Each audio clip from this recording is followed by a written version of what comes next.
Hi folks, welcome back to the Carver's Wood Shop. This is Arlene once again.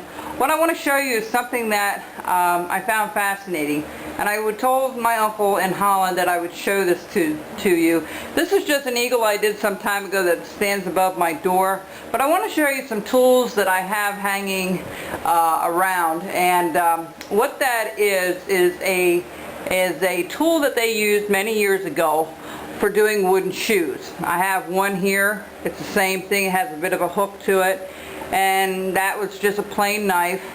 And then if I go to the other wall here, if I can get over here, there's about three more. There's one with a scoop on it.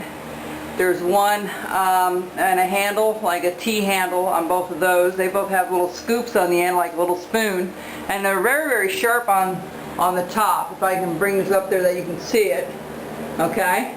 And then up there is more like a spear, like a two-sided sharp edge spear. Well, these tools were used years ago to make wooden shoes. But this particular piece right here, my uncle in Holland has a tape that you'll see on the screen here to go to his YouTube channel. It's Hobby Head. It's HOBBYGEERT,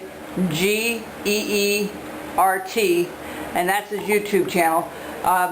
That there is a very interesting piece. It's like a draw knife on one side, and they hook this to a bolt on the workbench, and then they use one hand to hold the piece and the other hand to slice it instead of using a regular draw knife. And actually up here is a picture of a guy making wooden shoes there, and that's the progression of making a wooden shoe.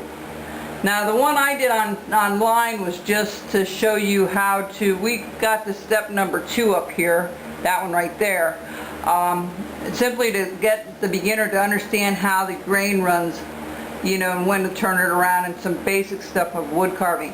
But my uncle actually has a video of doing this whole thing, so go to his website. He came here to the States in 1991.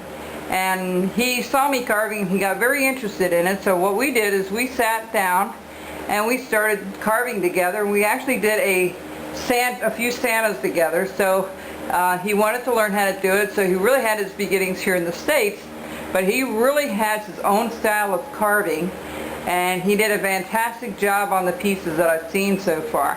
But the thing that I found fascinating was that piece right there. So take a look at it. Enjoy it. There's no sound on his video. He doesn't say anything. It's just watching him doing it straight from a block. He doesn't use a bandsaw or anything. Okay, or no power tools whatsoever, just some gouges. But that's a very interesting piece. My folks brought this back from Holland for me maybe 15 years ago or so. And take a look at it and enjoy it. Okay, folks? And thank you, Mahad, for making that video. Bye-bye.